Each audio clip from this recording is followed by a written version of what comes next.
문다혜 씨 부부의 태국행을 도왔냐고 묻자 그리고 문 전 대통령 수사는 스토킹에 가깝다는 민주당 의원들 얘기까지입니다.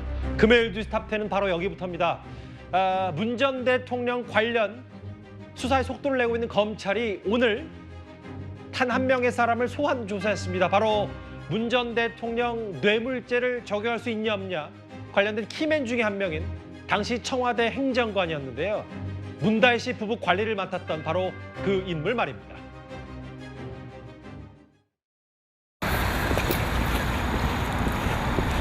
오늘 문다혜 씨 관련해가지고 태국이 태국이 사실입니까요? 진술 거부하실 건가요? 별다른 답변이 없었습니다. 신모 행정관. 대통령 딸의 해외 이주 과정에 도움을 주었냐? 오늘도 지난번과 마찬가지로 진술 거부권을 행사할 예정인가? 오늘 1시 50분에 전주지검의 소환조사, 참고인 신분으로 출석해서 소환조사를 받았는데요. 근데 잠시만요. 시작부터 속보를 짚어봐야 될 것 같습니다. 이 당시 청와대 행정관 신모 씨가 조금 전에 검찰 조사를 마친 모양인데 진술을 거부했습니다. 또 있나요? 모든 진술을 거부해서 2시쯤 들어갔으니까 저희 뉴스탑 때 시작 바로 직전이 한 4시 한 30분쯤에 4시 한 40분쯤에 조사를 마쳤고 모든 진술을 거부했다. 이현정 의원님. 네. 이게 문 전 대통령 뇌물죄 적용의 키맨이라고 제가 앞서 말씀을 드렸는데 오늘도 모든 진술을 거부했습니다. 지난번과 마찬가지로. 이분이 지금 아마 조국혁신당에 아마 당직자로 근무를 하고 있죠. 조국혁신당의 당대표인 조국 대표도 똑같은 일을 했지 않습니까? 진술 거부권을 행사를 했고 진술하지 않았습니다. 아마 뭐 그 당의 당론인지는 모르겠습니다만은 어쨌건 이 지금 신모 씨도 지금 검찰 수사 지난번에 아마 법정에 또 출두해서도 그때도 또 진술 거부권을 행사했어요. 예. 일체의 어떤 진술을 하고 있지 않는 것 같습니다. 글쎄 뭐 검찰이나 법원의 어떤 이 수사나 이 결정에 대해서 굉장히 지금 비협조적인 것이 같은데요. 예. 특히 이분이 민정수석실 소속에 근무를 했습니다. 예. 근데 주로 민정수석실 같은 경우는 이 친인척 관리라는 게 친인척이 어떤 불법적인 행위를 한다든지 이런 것들에 대해서 감시하고 견제하는 역할을 하는 곳이 바로 이 민정수석실이에요. 그런데 이분은 지금 그와 달리 사실상 이제 이 문다혜 씨의 어떤 태국 이주나 이런 것들을 다 도와주고 돌봐주고 또 이 이스타 항공의 창업주인 이상직 의원과 수시로 통화를 하면서 예. 여러 가지 이야기를 했던 걸로 지금 검찰 수사에 나타나고 있지 않습니까? 예. 그러니까 본인의 임무 자체가 기본적으로 이들에 대한 감시와 견제인데 예. 이게 아니라 아예 이 어떤 사람들의 어떤 뒤를 봐주는 실제로 또 모든 뭐 어떤 이 이주나 이런 과정들 편의를 봐주는 이러한 역할을 했단 말이죠. 자, 그럴 경우 또 이분이 이제 지금 이상직 그 전 의원과의 어떤 관계 이런 관계를 주로 했기 때문에 당시에 이 지원된 돈 자체가 과연 어떤 성격이 있는 것인지 즉 뇌물죄의 어떤 일을 할 수 있는 것인지 이런 부분에 대한 핵심적인 어떤 증언을 해줄 사람인데 예. 계속적으로 아마 진술을 거부하고 있는 것 같습니다. 아마 이거는 뭐 본인이 이 진술할 경우에 불리하다는 그런 판단을 내리고 있는 게 아닌가라는 생각이 들긴 하는데 예. 어쨌건 뭐 조국혁신당에 있는 분들은 다들 이렇게 진술을 거부하네요. 뭐 너무 일반화할 수는 없지만 어쨌든 진술 거부 자체에 한 2시간 40분 정도 오늘 전주지검에서 검찰 조사를 받았는데 모든 검찰의 질문에 묵묵보다 아싸 취재진의 질문에도 별다른 답을 하지 않았던 당시 청와대 행정관입니다. 앞서 이현정 의원께서 잠시 설명을 해줬다시피 문재인 정부의 민정수석실, 당시 조국 민정수석도 있었고 중간에 이 신모 행정관은 친인척 관리팀으로 공식 업무는 대통령과 친인척 감찰 관리 업무라고 적혀 있습니다만 실제로 문다혜 씨 부부를 직접 관리한 걸로 알려져 있습니다. 다음 화면 보겠습니다. 서정욱 변호사님, 저희가 키맨 하는 이유는 이런 것 같아요. 최근 옛사위 특혜 의혹 수사 중인 검찰이 봤을 때 다른 특감 발언들은 접근 못하고 이 신모 행정관이 단독 관리했다. 그래서 신모 행정관이 어떤 말을 하느냐에 따라서 과거 사위 특혜 의혹이나 뭐 여러 간 뭐 그런 의혹들을 밝혀낼 수 있다고 판단한 겁니까? 그렇죠. 가장 중요한 데 이거 키맨이고요. 이분이 이거 이상직 중진공 이사장하고도 통화가 엄청나게 많은 통화가 있었고요. 예. 아마 지금은 이제 이거 참고인이에요. 예. 현재 피해자는 4명이에요. 문재인 대통령, 그다음에 이거 박석호 타이스타젯, 예. 그다음에 이상직, 그다음에 조현옥 인사수석 현재 4명인데 아마 5번째 피의자로 전환될 가능성이 가장 높은 분이 이 신모 씨다. 이렇게 보고요. 본인이 법정에서 정언을 거부할 때도요. 예. 뭐라 했냐면 이게 내가 지금 참고이지만 피의자로 전환될 수가 있다. 피의자가 되면 이게 진술 거부권이 있잖아요. 예. 이래서 그때 77, 8번을 전부 이게 거부한 거예요. 예. 그래서 저는 이번에도 이게 거부권 행사는 예상했고요. 예. 그러면 이게 검찰에서 굳이 왜 또 불렀냐? 제가 보기에 피의자로 오늘자로 아마 이게 피의자로 전환될 것 같아요. 예. 그래서 아마 소환한 게 아닌가 이렇게 보이고요. 예. 그런데 진술 거부권을 저는 이런 사건 처음 봅니다. 모든 주요 관계자들이 전부 다 진술 거부권을 해요. 이상직 위원장 등의 진술 거부권. 예. 그다음에 사이 서모 씨도 진술 거부권. 그다음에 저 행정관도 진술 거부권. 그다음에 조국 대표도 진술 거부권. 그다음에 임종석 실장도 진술 거부권. 이렇게 모든 참고인들이 일치단결해서 진술 거부하는 이렇게 비협조적 이걸 저는 처음 봅니다. 예. 전부 이렇게 하고 있어요. 아니, 그러니까 서 변호사 말씀은 본인이 변호사시니까 실제로 만약에 저 사람들의 법률 조력을 한다면 진술 거부하는 게 별다른 도움이 안 된다 이렇게 조언하고 싶어서 이 말씀을 하시는 겁니까? 왜 그런 겁니까? 원래는 이제 수사에 협조하는 게 그래도 전직 대통령이고 예. 대통령 청와대에 있었으면 검찰에 가서 이제 본인들이 억울하다면 소명하면 되잖아요. 소명을. 왜 저는 똑같이 모든 관계자들이 진술 거부권으로 검찰 수사에 비협조적인지 이해가 안 되는 거죠. 진술 거부했습니다. 오늘 한 2시간 30분 넘게 검찰 조사를 받았는데 핵심 인물이기 때문에 어떤 말을 할지가 꽤 관심사였는데 지난번 이례적인 공판전 증인신문 때와 마찬가지로 입을 열지 않았습니다. 근데 다음 화면을 보겠습니다. 박성미 비서관님. 신모 씨 당시 청와대 행정관 얘기를 하는 이유가 뭐냐면 검찰이 봤을 때 문다혜 씨 가족을 위해 태국 가서 진매입을 도왔고 이후 문다혜 씨 가족 동향 파악을 위해 출국해서 면담을 했고 티켓 채용 이후에 이상직 전 의원과 지속적으로 소통하고 대응하고 논의했다. 그러니까 예사위가 해당 게임 회사를 그만두고 태국으로 이주하는, 그러니까 타이 이스타젯 취업 과정에서 이런 전반적인 실무 작업을 다 신모 씨가 도왔기 때문에 그 부분을 검찰이 의심하는 것 같더라고요.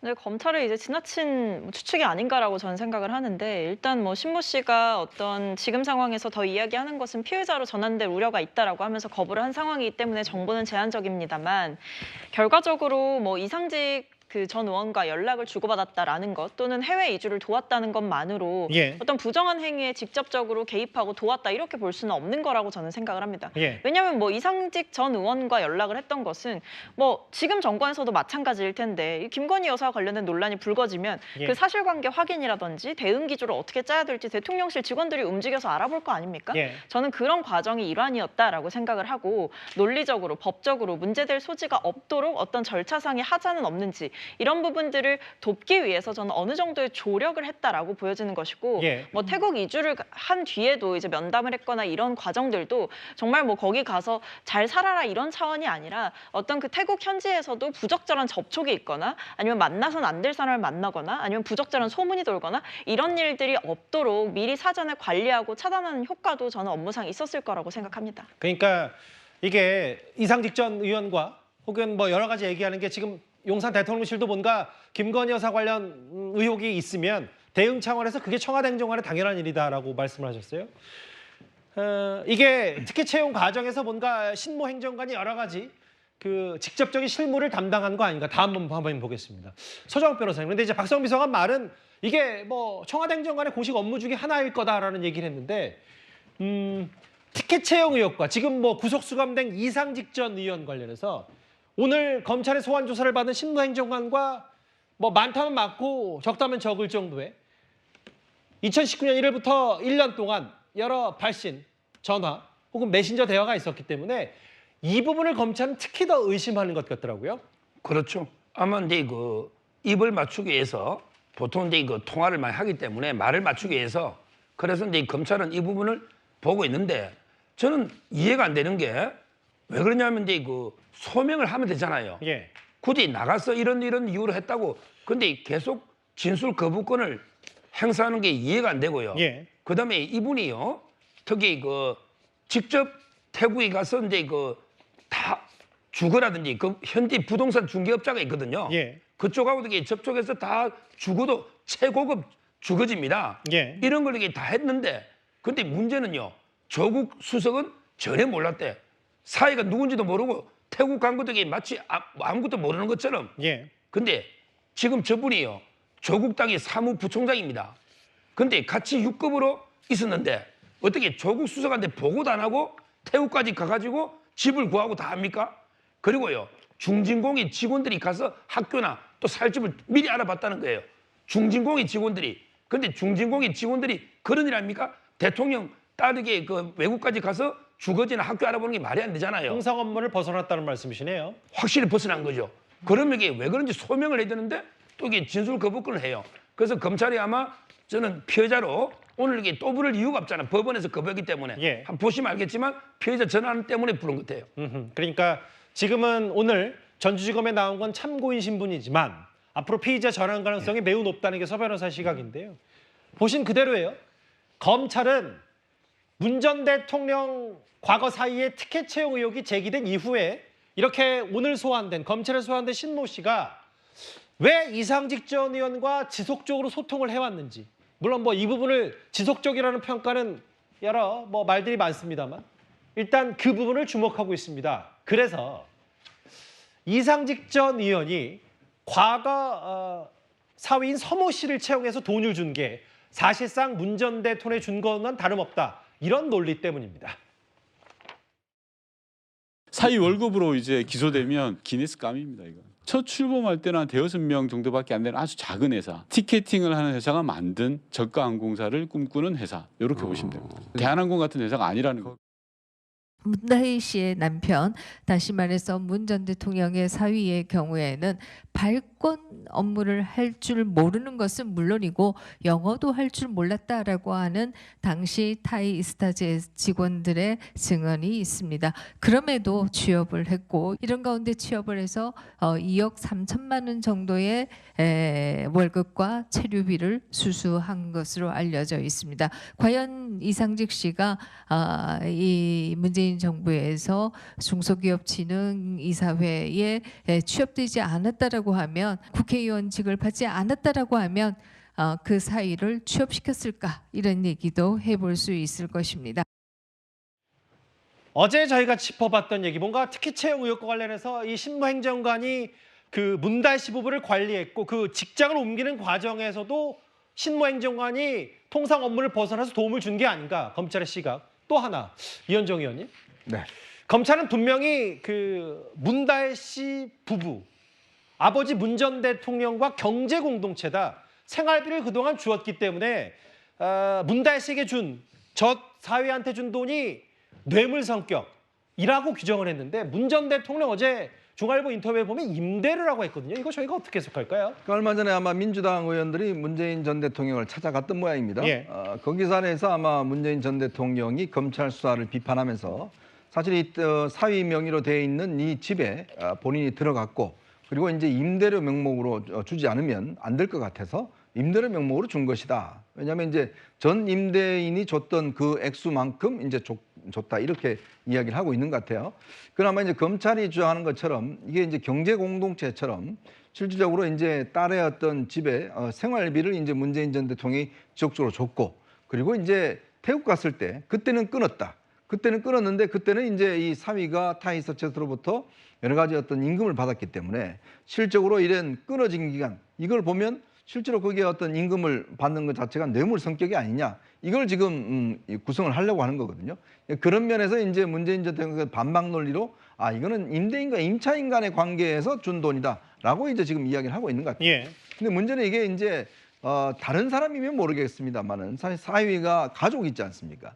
그런데 본인은 그런 명목이라고 하더라도 예. 실질적으로 이거는 어떤 면에서 보면 경제적인 어떤 지원을 해준 걸로 그렇게 또 비춰질 수도 있는 거거든요. 거의 뭐 종이 한 장 차이라고 저는 보여집니다. 예. 과연 그러면 임차인, 임대인이라는 계약서가 있는 것인지 뭐 이런 것들도 아마 이제 검찰 수사에서 봐야 될 것 같아요. 과연 법적으로 임차인, 임대인 계약을 하고 법적인 용도로 준 것인지, 뭐 아니면 아예 그것도 없이 그냥 준 것인지 그냥 말로만 이거는 이 임대료다라고 이야기를 하는 것인지 예. 실적으로는 이 말로는 임대료고 실적으로는 생활비로 준 것인지 뭐 이러한 부분들이 앞으로 쟁점이 될 것 같습니다. 그러니까 최소한 임대료라고 여기 문 전 대통령 측이 주장하는 집 빌려주서 돈 받았다 이런 개념이라면 최소한 이현정 의원 말씀은 최소한 차용증이라도 있어야 뭔가 그게 입증이 된다는 말씀이신 우리가 거예요? 부동산 중개인 가면 임차 임대인 그 계약서를 쓰지 않습니까? 예. 얼마간 줘야 된다는 걸 쓰지 않습니까? 예. 그리고 또 나중에 이거를 못 받을 경우에 또 뭐 이런 저것도 하고 증명도 하고 하기 때문에 과연 그러한 기본적인 성격의 어떤 이 서류가 있는지 아마 이거는 문재인 전 대통령의 주장을 입증할 수 있는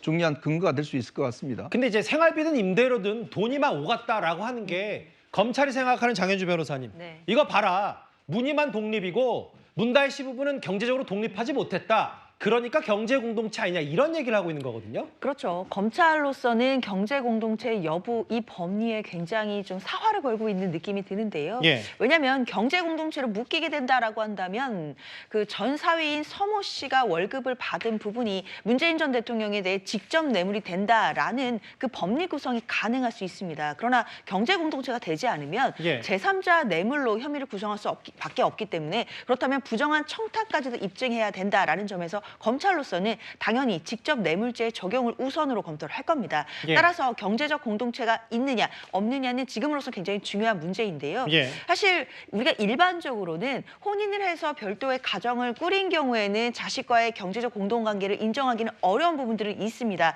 그럼에도 지금 월급이 되었든 아니면 생활비가 되었든 이런 부분들을 지원해줬다라고 한다면 검찰의 입장에서는 경제 공동체의 관계로 볼 수 있다라는 여지가 있는 것으로 보이는데요. 예. 하지만 문재인 전 대통령의 주장처럼 만약에 별도의 법적 근거, 그러니까 임대차 계약에 따라서 임대료를 낸 것에 불과하다라고 한다면 단순히 그냥 생활비를 지원해주고 함께 경제 공동체다 이렇게 보기는 어렵기 때문에 앞으로 이게 정말 임대료로 지급된 것인지 여부를 검찰이 입증하는 것, 이 부분이 핵심이 될 것 같습니다.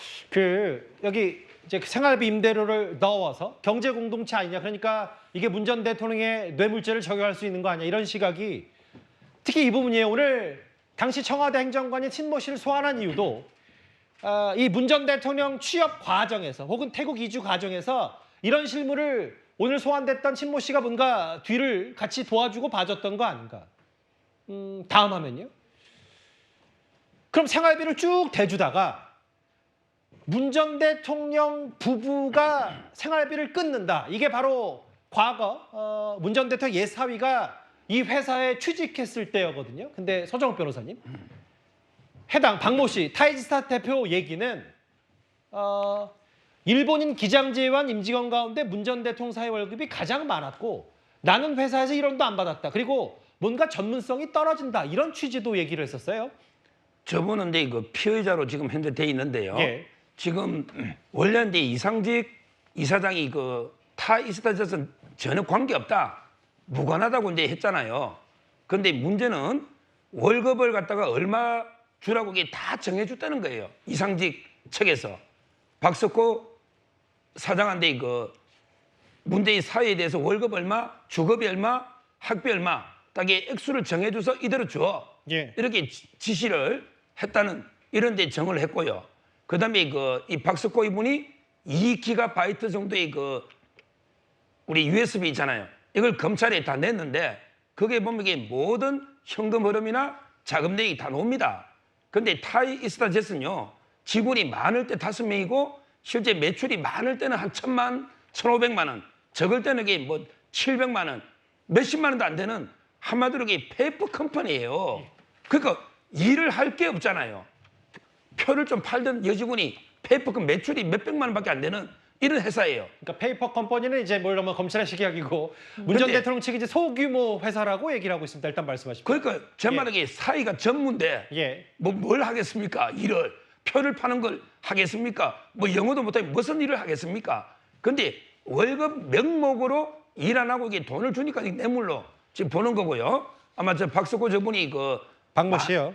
그래서 박모 씨 이분이 그 자료를 다 검찰에 지금 제출했기 때문에 자금 흐름을 이게 다 알고 있는데 71억 자본금 중에 한 46억 정도가 어디로 갔는지 그것도 이게 행방이 묘연하다는 겁니다. 예. 아마 이런 부분도 이게 수사가 될 겁니다. 이 박모 씨 주장은 문 전 대통령 사위가 월급이 가장 많이 받았고 그리고 이상직 전 의원이 아예 채용을 지시했다는 주장까지 했다. 그럼 뭐 결과적으로 이런 거네요. 박성미 소관님. 이건 뭐 검찰의 시각이긴 합니다만 생활비를 이제 문 전 대통령, 물론 뭐 문 전 대통령은 이걸 임대료라고 하겠습니다만 어쨌든 돈을 문다혜 씨 부부에게 건넸다. 근데 취직하자마자 그 생활비를 혹은 임대료를 건네는 게 끝났고 그러면 이 문다혜 씨로 갔던 문 전 대통령의 지출 부담을 이상직 전 의원이 대신 줬으니까 뇌물 아니냐. 당시에 뭐 해당 회사에서 제대로 된 전문성도 없고 일도 안 했는데 이 논리를 지금 검찰이 들이밀고 있거든요.